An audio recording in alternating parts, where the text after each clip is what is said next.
My name is Helen Bradford. I'm 63 years old, a retired librarian, and I live alone in a modest apartment just outside Albany, New York.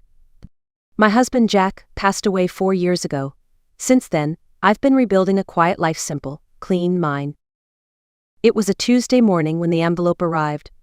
Thick paper, cream-colored, with my name written in sharp black ink. Mrs. Helen Bradford. Not mom, not mother, just the formal name, as if I were some estranged aunt she barely knew. I recognized the handwriting right away. My daughter Lauren always had the kind of penmanship that looked like it belonged on wedding invitations and legal notices, precise, beautiful, distant. I should have known better the moment I held it in my hand. There was weight in that paper. Not just physical but emotional. I ignored my cooling coffee and opened it. Inside was a single sheet of paper. No card. No message. No photo of a smiling couple in matching engagement poses. Just a printed invoice. $35,000 for wedding planning and ceremony arrangements. $35,000 for a 3-week honeymoon in Tuscany. Total, $70,000. Payment due in 30 days. And then, at the bottom, in her unmistakable handwriting, "You should feel lucky I'm letting you contribute at all. After everything you've put this family through, this is the least you can do." I read it again, then again.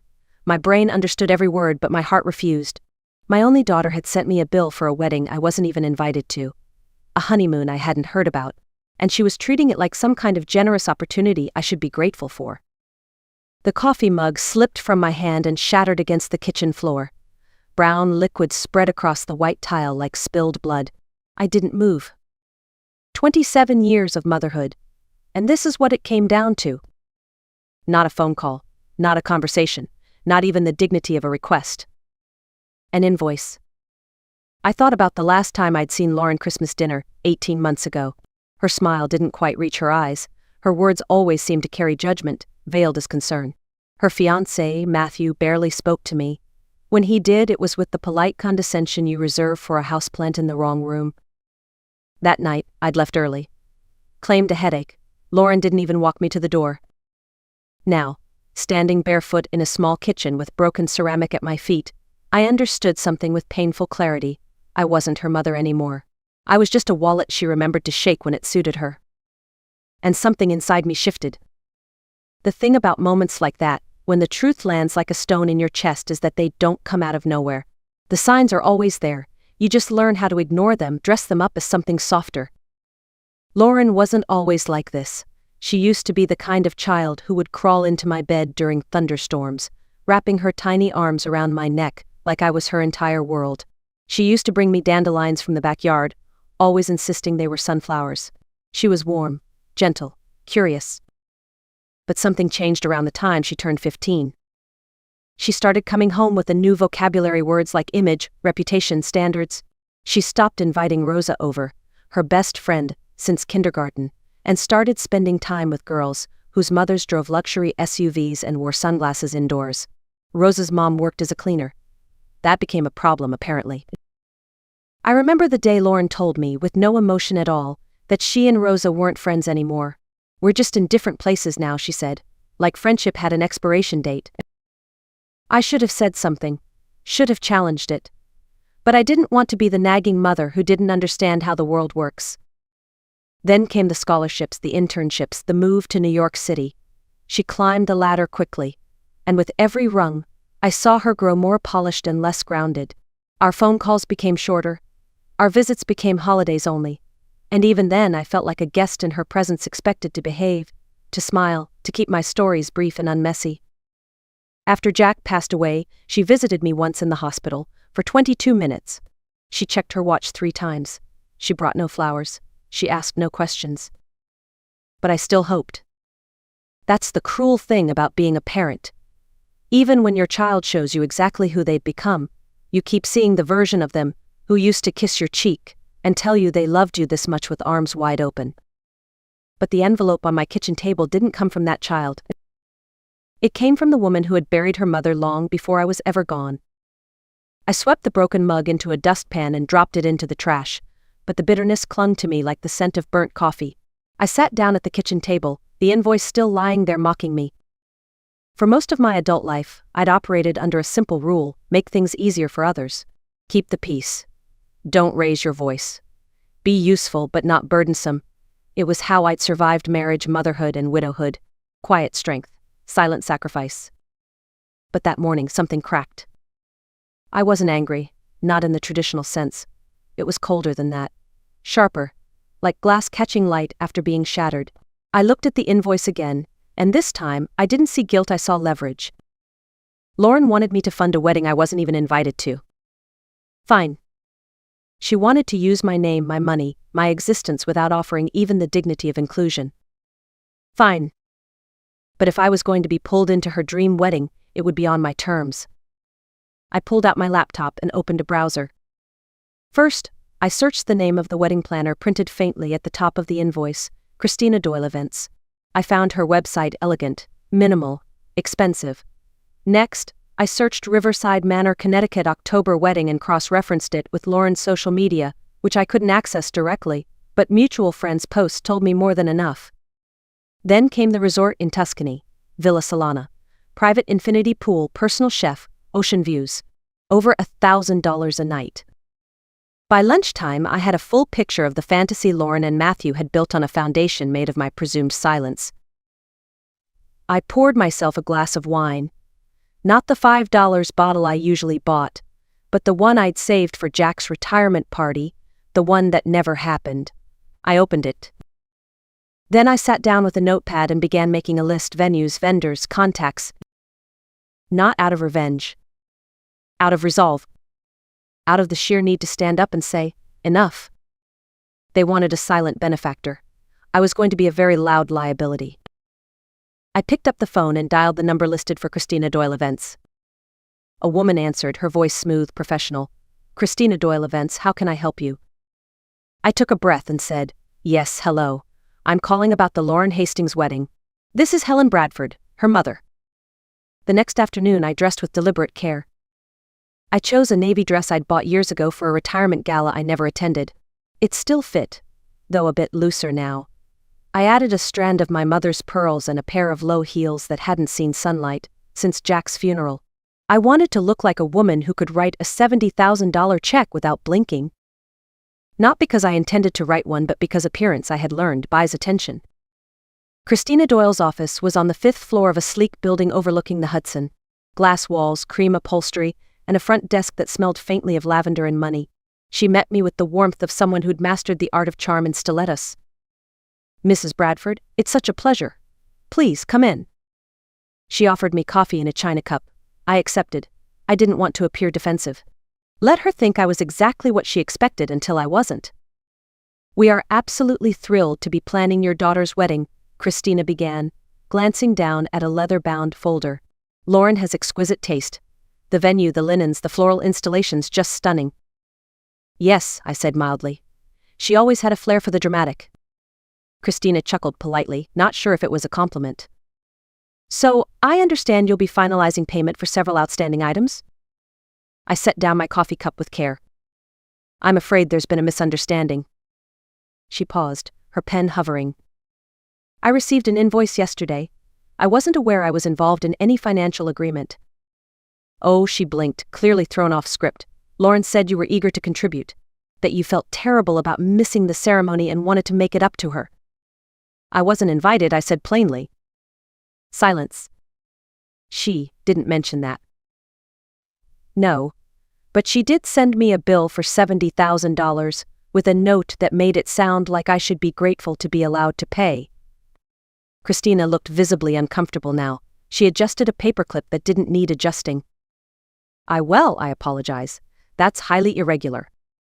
Tell me, Ms. Doyle, I continued. When clients book your services, they sign contracts, don't they? Of course. And who signed the contract for this wedding? Lauren and her fiancé, Matthew, but she assured me you were providing payment for several major vendors. I nodded, letting that sink in. So if that money doesn't appear? Christina hesitated. Then there may be delays. Or cancellations. Many of our vendors require final payment in advance. Without that, we can't guarantee anything. I see. I stood smoothing my dress. When my daughter calls you, and she will please tell her that if she wants to discuss finances, She should call me directly. Not assume, not invoice, call. Christina stood too, eyes wide, and Mrs. Bradford, if she doesn't call, then she doesn't get a wedding. I turned and walked out, heels tapping lightly on polished tile, feeling like I'd just stepped into a version of myself I hadn't seen in decades. That evening I sat at my kitchen table, watching the sun melt into the horizon. The silence felt different now, no longer heavy, but deliberate, like a deep breath after holding one in for too long. I opened my old address book, the one with the frayed edges and coffee stains.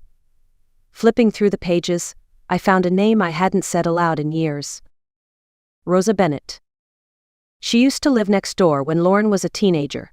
Rosa and Lauren had once been inseparable, until Lauren decided that Rosa's family wasn't refined enough for the image she wanted to project. Rosa's mother worked 2 jobs. Her father fixed cars. They weren't country club material. But I remembered Rosa differently. She was kind. Driven.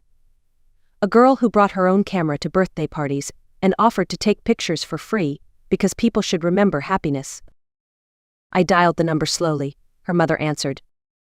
Mrs. Bennett, I said, this is Helen Bradford. I was wondering if Rosa might have a moment. Of course. She'd be thrilled. She's running her own photography business now, weddings mostly. When Rosa's voice came on the line, it was like stepping into the past, familiar, steady, full of light. Mrs. Bradford? Oh my goodness, it's been years. Call me Helen? I smiled. I actually need a favor, and I think you might be uniquely perfect for it. We met the next day at a cafe halfway between our homes. Rosa walked in wearing jeans and a camera slung around her neck. Same warm eyes, same soft vanilla perfume. Over coffee I told her everything about the invoice, the assumptions, the meeting with the planner. She listened without interrupting, her expression shifting from sympathy to quiet fury. You want me to photograph it, she said finally. Yes, not from inside, from a distance, just document it.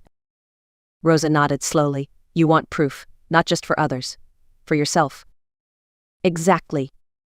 She looked at me with an intensity that surprised me. Then I'll do it. I'll be there on the 15th. And I'll make sure you see exactly what $70,000 looks like when it's built on entitlement. And just like that, I wasn't alone anymore. I had an ally. And more than that, I had someone who saw me not as a checkbook or a burden, but as a person worth standing beside. The phone calls began 3 days later. The first was from a number I didn't recognize. I let it go to voicemail. The message was from Matthew. Hi Helen, this is Matthew. We need to talk. There seems to be some confusion regarding the wedding payments. Could you please give us a call back? He sounded tense, clipped, like someone used to getting results quickly and unaccustomed to silence in return. I didn't call back. That evening another message arrived. This time he wasn't so composed. This is getting ridiculous. Lauren is stressed out of her mind. The wedding is in 2 weeks. We need to sort this out now. Still, I said nothing. No explanation, no apologies. On the 4th day, Lauren finally reached out herself. Mother, she began, always mother. Never mom, I don't know what game you think you're playing, but it needs to stop. Christina says you're refusing to honor your commitment. This is my wedding we're talking about. My once-in-a-lifetime moment. I listened to her message twice. Her voice was calm on the surface, but underneath I heard that subtle panic, the fear of losing control. No mention of the invoice's cruelty. No acknowledgement that I had never agreed to pay. Just the indignation of someone who had built a tower on borrowed bricks and was now surprised to see it wobble. That afternoon Rosa called to check in.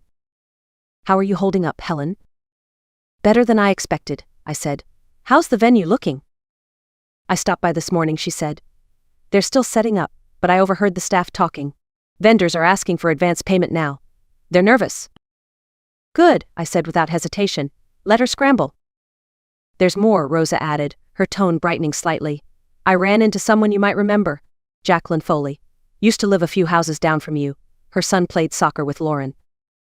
Jacqueline? I said, surprised. Of course I remember her. She works for the catering company Lauren hired. When I told her what was going on, she got this look on her face and said, Tell Helen we haven't seen a dime. But if she decides not to pay, I'll make sure the kitchen staff knows exactly why there's no dinner. And then she added, After the way your daughter treated my team, I'd cater Helen's birthday for free. I laughed. Actually laughed for the first time in weeks. Not because I was vindictive, Not because I wanted a scene, but because, for once, people were beginning to see what I had seen for years. Lauren hadn't just alienated her mother. She'd alienated everyone who tried to treat her like a human being instead of royalty. And the cracks were finally showing. October 15th arrived under a gray, unwelcoming sky. A slow drizzle painted the sidewalks, soaking the corners of everything it touched. From my kitchen window, I watched the rain fall in thin sheets, imagining the chaos unfolding across town. At 6 a.m., Rosa had texted me. "Venue looks chaotic. Vendor trucks already pulling out. Still want me there?" I replied without hesitation. "Yes, document everything." By mid-morning, my phone was vibrating non-stop. 17 missed calls. Some were from Matthew. Some from unknown numbers I assumed were vendors or perhaps guests. I silenced the ringer and made tea. I cleaned the apartment in slow, intentional movements, not out of nervousness but clarity. If Lauren tried to escalate this, if she attempted to shame or guilt me, I wanted every financial and emotional record in place. Not out of spite, for protection. At 11:30, the doorbell rang. I looked through the peephole and saw them Lauren, in a rain-soaked coat over pajamas, her hair unkempt for the first time in years. Matthew behind her, stiff, jaw clenched. I opened the door but didn't step aside. "Mother," she began, voice raw from crying, "we need to talk." I looked at her calmly. "You both look upset. Is something wrong?" Her composure broke instantly. The florist left. The caterers demanded $12,000 in cash this morning and walked out. The photographer says we still owe him $8,000 for the engagement shoot and he's refusing to shoot the ceremony. My wedding is falling apart. Matthew's voice followed, bitter and sharp. "You knew this would happen. You planned it. You're punishing her because you didn't get your invitation." I didn't flinch. "I'm not punishing anyone," I said. "I'm just not paying for something I was never included in." The words landed like bricks. And suddenly the blame they'd so confidently thrown my way didn't seem to stick as well as it had before. Later that night, I sat at my kitchen table, a bowl of warm soup in front of me, the kind I used to make for Jack when the seasons changed. The apartment was quiet but not lonely. My phone buzzed. A message from Rosa? Wedding officially cancelled, guests being informed, caught a full meltdown in the parking lot. Got it all. I smiled, not out of cruelty but relief. Across town, my daughter was learning what I had long since accepted: when you treat people as tools, they eventually stop working for you. I looked around at my small, clean space, the same one Lauren once called embarrassing. But it was mine. And for the first time in years, I didn't feel ashamed of it. I didn't feel small. I felt solid. Rooted. Seen. Sometimes, peace doesn't come from fixing broken relationships. Sometimes it comes from choosing yourself and letting the silence speak louder than the apology that never came.